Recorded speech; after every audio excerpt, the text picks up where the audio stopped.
உலகத் தமிழர்களின் உயிர்நாதம் உண்மை தமிழ் தொலைக்காட்சி. வணக்கம். உண்மை தமிழ் தொலைக்காட்சியின் பிரதான செய்திகள். முதலில் தலைப்புச் செய்திகள். விடுதலை புலிகளின் தலைவர் பிரபாகரன் இருந்திருந்தால் இதைத்தான் செய்திருப்பார் என்கிறார் கஜேந்திரகுமார் பொன்னம்பலம். உகண்டாவில் மறைத்து வைத்த பணம் அம்பலமாகும் பொய்கள். பெண்களின் படங்களுடன் ஆபாச கதைகளை பரப்பிய யூடியூபருக்கு வழங்கப்பட்ட அதிரடி தண்டனை. நல்லூர் ஆலய சூழலில் பாதனையுடன் நுழைந்த போலீஸ் அதிகாரி, வெளியான விசனம். எரிபொருள் விலைகள் தொடர்பில் வெளியான முக்கிய அறிவிப்பு. உச்சகட்ட மோதல், கனடாவுக்கு எதிராக ட்ரம்ப் எடுத்த அதிரடி முடிவு. இனி விரிவான செய்திகள். விடுதலை புலிகள் அமைப்பின் தலைவர் பிரபாகரன் இருந்திருந்தால் தற்போது என்ன செய்திருப்பார் என்று நாடாளுமன்ற உறுப்பினர் கஜேந்திரகுமார் பொன்னம்பலம் கேள்வி எழுப்பியுள்ளார். தொடர்ந்து அவர் கூறுகையில், விடுதலை புலிகள் அமைப்பின் தலைவர் இருக்கின்றார் இல்லை என்பதை வைத்துக் கொண்டு அர்த்தப்படுத்தலில் எந்த பயனும் இல்லை. தற்போது விடுதலை புலிகள் அமைப்பின் தலைவர் இருந்திருந்தால் என்ன செய்திருப்பார், அதனை தமிழ் கட்சிகள் செய்யும். விடுதலை புலிகள் அமைப்பின் தலைவர் இருக்கின்றாரா இல்லையா என்று எனக்கு தெரியாது. ஆனால் விடுதலை புலிகள் அமைப்பின் தலைவர் இருந்திருந்தால் இதைத்தான் செய்திருப்பார் என்றும் அவர் மேலும் சுட்டிக்காட்டியுள்ளார். அரசியல்வாதிகள் அரசின் நிதியை உகண்டாவில் பதுக்கி வைத்திருப்பதாக கூறிய அனுர அரசால் அதனை நிரூபிக்க முடியாது போயுள்ளதாக ஐக்கிய மக்கள் சக்தியின் நாடாளுமன்ற உறுப்பினர் சமிந்த விஜயஸ்ரீ தெரிவித்துள்ளார். மக்களை ஏமாற்றிக் கொண்டிருக்கும் ஜனாதிபதி அனுரகுமார தலைமையிலான அரசு நீண்ட காலம் ஆட்சியில் நீடிக்காது என்றும் சமிந்த விஜயஸ்ரீ மேலும் சுட்டிக்காட்டியுள்ளார். அவர் மேலும் கூறுகையில், ஜனாதிபதி அனுரகுமார திசநாயக்கவின் பொய்களை கேட்டு கேட்டு இன்று மக்கள் பொறுமை இழந்துவிட்டனர் என்பதை அமைச்சர் லால்காந்த நன்கு அறிந்து கொண்டிருக்கிறார். தொடர்ந்தும் பொய்களை கூறிக்கொண்டு நாட்டை நிர்வகித்து செல்ல முடியாது என்பதை தற்போது அரசு உணர வேண்டும். பொய்களுக்கு ஆயுள் குறைவு என்பது இதன் மூலம் தெளிவாகிறது. அரசியல்வாதிக்கான பாதுகாப்பை அரசுக்கு பாரிய சுமை என தேசிய மக்கள் சக்தி பரவலான பிரசாரங்களை முன்னெடுத்தது. ஆனால் இன்னும் குறுகிய காலத்தில் அரசின் அமைச்சர்கள், நாடாளுமன்ற உறுப்பினர்கள் என எவரும் தனித்து வீதியில் செல்ல முடியாத நிலைமை ஏற்படும். எனவே அவர்கள் முன்னரை விட தமக்கான பாதுகாப்பை அதிகரித்துக் கொள்ள வேண்டும். மக்களின் எதிர்பார்ப்புகள் நிறைவேறாத போது ஒரு கட்டத்தில் அவர்கள் வீதிக்கு இறங்குவதை தவிர்க்க முடியாது. கடந்த ஆட்சி காலத்தில் சிவனகல சீனி தொழிற்சாலைக்கு குரல் கொடுப்பதாக கூறி லால்காந்த, சுனில் ஹெந்துநெத்தி ஆகியோரே ஆர்ப்பாட்டங்களில் ஈடுபட்டனர். அன்று அவ்வாறு முதலை கண்ணீர் வடித்தவர்கள் இன்று அதனை சிறிதும் பொருட்படுத்தாமல் உள்ளனர். 9 மாதங்கள் என்ற குறுகிய காலத்தில் அரசின் இயலாமையை மக்கள் உணர்ந்து கொண்டுள்ளனர். பல அரசியல்வாதிகள் அரசின் நிதியை உகண்டாவில் பதுக்கி வைத்திருப்பதாக கூறினர். ஆனால் இன்று வரை அரசால் அதனை நிரூபிக்க முடியாமல் போயுள்ளது என்றும் அவர் கூறினார். பெண்களின் புகைப்படங்களை காட்சிப்படுத்தி ஆபாச கதைகளை பரப்பி யூடியூப் சேனலை நடத்தியதற்காக கடுவல பகுதியை சேர்ந்த ஒருவருக்கு கொழும்பு பிரதான நீதவானால் 6 மாத கால ஒத்திவைக்கப்பட்ட சிறை தண்டனை விதிக்கப்பட்டுள்ளது.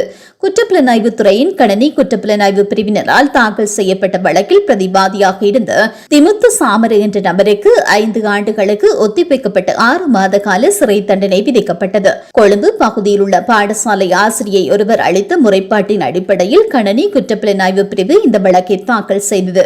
ஆபாச கதைகளை ஒளிபரப்பும் யூடியூப் சேனலில் தனது புகைப்படம் ஒளிபரப்பப்படுவதாக ஆசிரியை அளித்த முறைப்பாட்டின் அடிப்படையில் 3 குற்றச்சாட்டுகளின் கீழ் இந்த வழக்கு தொடரப்பட்டுள்ளது.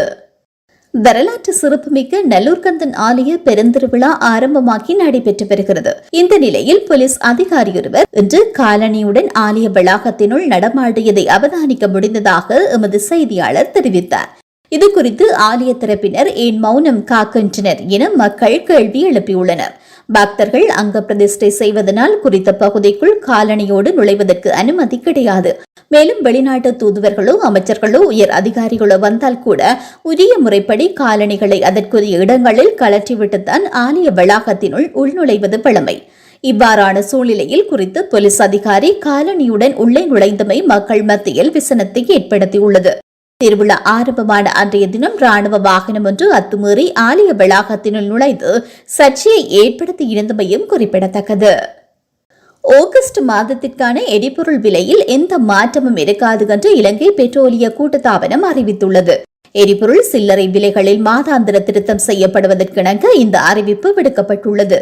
இந்த நிலையில் எரிபொருள் விலையில் மாற்றம் எதுவும் செய்யப்படாது என்று பெட்ரோலிய கூட்டுத்தாபனத்தின் அறிவிப்பு மக்கள் மத்தியில் பெரும் விசனத்தை ஏற்படுத்தியுள்ளது.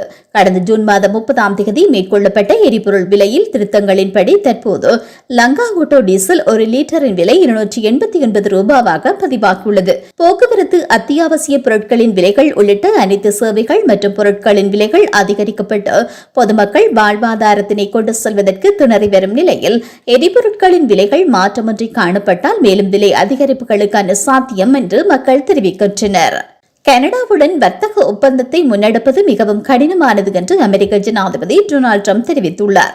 பலஸ்தீனத்தை அங்கீகரிப்பதாக கனடா பிரதமர் அறிவித்ததை அடுத்து ட்ரம்ப் இவ்வாறு கூறியுள்ளார். இன்று நள்ளிரவு முதல் நடைமுறைக்கு வரும் வகையில் கனடாவுக்கு விதிக்கப்படும் வரி வீதத்தை 25%இலிருந்து 35% அமெரிக்கா உயர்த்தியுள்ளது. இந்த புதிய வரி விதிப்புகள் வெள்ளை மாளிகையால் அறிவிக்கப்பட்டுள்ளன. மேலும் பல நாடுகளுக்கும் புதிய வரி வீதங்கள் அறிவிக்கப்பட்டுள்ளன. இவை 7 நாட்களுக்குள் நடைமுறைக்கு வர இருக்கின்றன. அந்த வகையில் இன்றைய தினம் முதல் நடைமுறைக்கு வரவிருந்த இலங்கையிலிருந்து இறக்குமதி செய்யப்படும் பொருட்களுக்கான 30% தீர்வை வரி வீதத்தை அமெரிக்கா 20% குறைத்துள்ளதாக வெள்ளை மாளிகையின் அறிக்கையில் குறிப்பிடப்பட்டுள்ளது. இதன்படி தெற்காசிய நாடுகளான பங்களாதேஷிற்கு 35% 20%, பாகிஸ்தானுக்கு 30% 19% வரி வீதங்கள் குறைக்கப்பட்டுள்ளன. இந்தியாவிற்கு 25% வரி விதிக்கப்பட்டுள்ள நிலையில் Bangladesh, Vietnam, Malaysia, Indonesia, Thailand, Pakistan போன்ற நாடுகளுக்கு இலங்கைக்கு விதிக்கப்பட்டுள்ள வரிக்கு ஒத்ததாகவே வரி விதிக்கப்பட்டுள்ளது.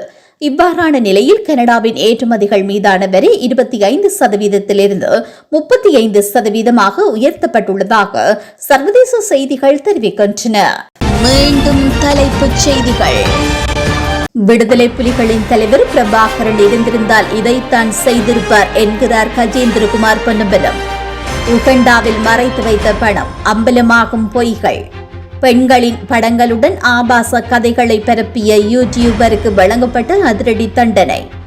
நல்லூர் ஆலய சூழலில் பாதனையுடன் நுழைந்த போலீஸ் அதிகாரி, வெளியான விசனம். எரிபொருள் விலைகள் தொடர்பில் வெளியான முக்கிய அறிவிப்பு. உச்சகட்ட மோதல், கனடாவுக்கு எதிராக ட்ரம்ப் எடுத்த அதிரடி முடிவு. இத்துடன் இந்த செய்திகள் நிறைவடைகின்றன. மேலதிக செய்திகளை தெரிந்து கொள்ள உண்மை தமிழ் தொலைக்காட்சியோடு இணைந்திருங்கள். வணக்கம். உலகத் தமிழர்களின் உயிர்நாதம் உண்மை தமிழ் தொலைக்காட்சி.